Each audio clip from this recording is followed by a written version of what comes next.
Next thing we're going to do is I'm going to talk about half square triangles. Okay. And I know you're not a quilter. You're right. But what a I'm listening. what a half square triangle does is when it's sewn, that's assuming you have your right sides together. Okay.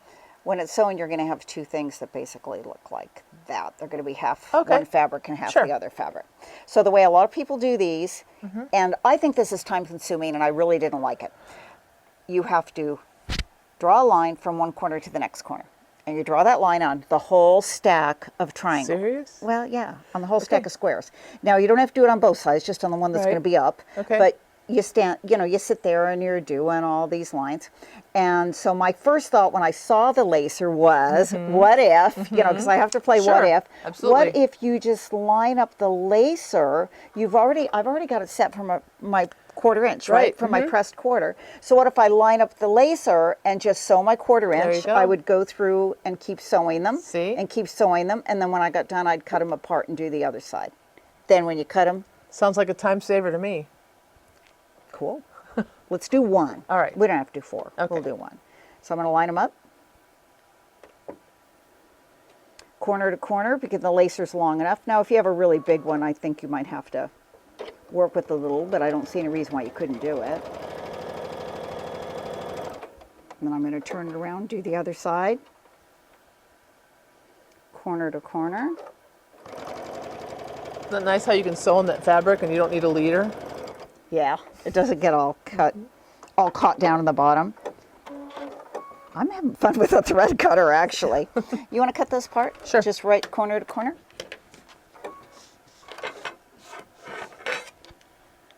Trusting me, huh? Yes, I am. Okay. You're good with the rotary cutter, right? And then once you press them Open. open, don't we have one of those nifty fabric pens Here you go. to do that? I think this is kind of fun.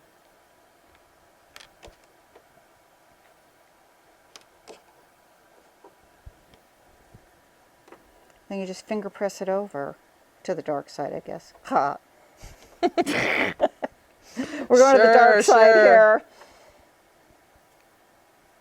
And there's your half square triangles. Okay. How about that? We're Was good. that fast? We're good. I learned something. Okay, we're happy.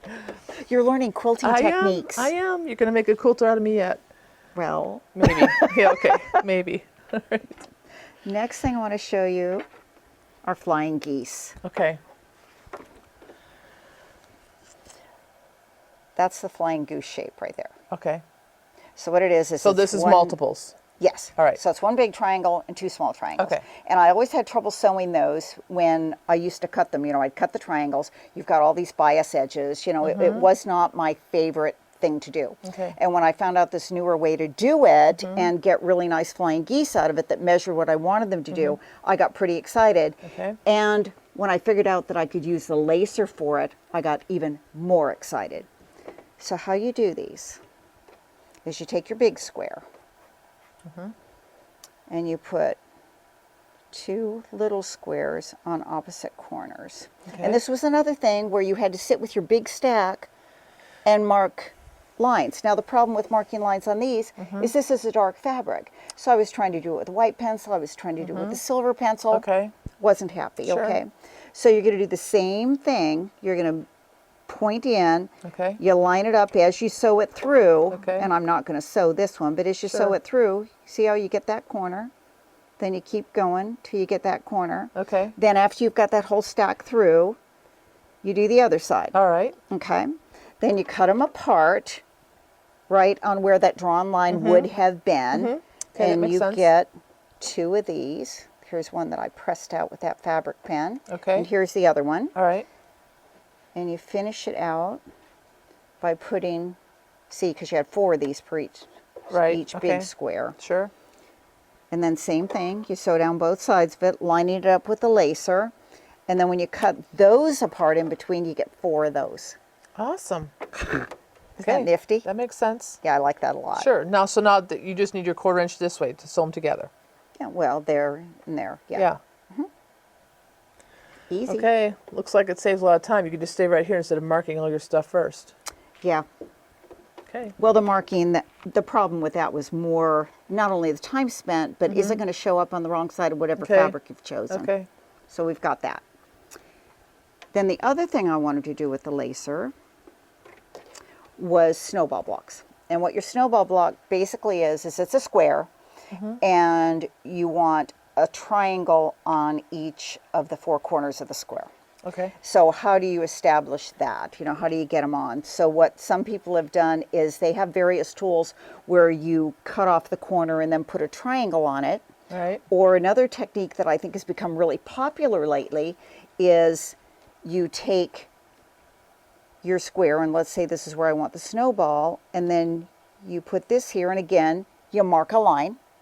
But instead of marking a line, or instead of sewing a 1/4 inch from the line, you sew exactly on the line. Oh. Okay, so you Well, want I your don't know how line. you would do it, but I would put the laser then in the middle of the foot. Well, I think that would be the logical way to do it, because then you'd see better. How I'm going to do that is with the sensor pen. Okay. And this has like a fancy name, right? It's called a VSonic Sensor Pen Pal. Pal, sure. I think that's what I heard it called. And there is an icon that corresponds to that on the screen. Right. And when you touch it, you come up with some options. And one of the options does have the picture of the laser. Sure. So if I touch the laser, then it will tell me to touch the guideline marker position. So if I put it right in the center, the laser will move right to that center point. Sure. Now you know you can do that with right on your fabric. You don't have to do it on the bed of the machine. You could have your fabric under your foot first, and now just touch your fabric where you want the laser light to be. Okay, Located. let me move it away first. Okay. Okay, so Now what just I'm going touch to the do pen where you want the laser guide to to be be shining. Yes, and it's blinking, so that means it's waiting for you to tell it where it needs to be positioned. Now, if you're happy. It's not exactly where I would want it to Okay, be, though. perfect, I don't know if I because can do it on you the can fabric. touch the pen on either side of the light, and it will move a 1/2 millimeter each touch. So you can move it to get precisely where you want it to be. Oh, I see. Okay, so if I want it to go over this way, Okay, now you're as far left as it can go. Now if you Okay. tap there once, it'll move a 1/2 millimeter to the right. oh, it went all the way over. Because you're in the sensor field, Oh, where you touch it in between where it can go, it will jump to where you touch. Now if you want to move it over by a 1/2 millimeter, you have to do that outside your stitching field. Touch outside the sensor where I the get light it. can go. Okay, Now when you're happy, you could say okay on the screen, but here's the easier way, because I don't want to go back there and watch anymore. okay. Just take your pen over here, Out of touch the it and field? hold it. There. It set itself. See now it stopped blinking? That means it's set where you told it to Okay. be, and you don't have to go back and touch okay. Now you're all ready to go ahead and stitch. Okay, so then I can go ahead and stitch and do my snowball. Right. Because it's right in the middle. There you go. Oops. You're okay. All I have to do is pay attention, right? Yep, you're good. And then for these, all you do is cut this off a 1/4 inch from the Okay. line and then flip it over and press it. Perfect. See? That's the goal. Absolutely. That looks easy to me. That one I could do. Okay.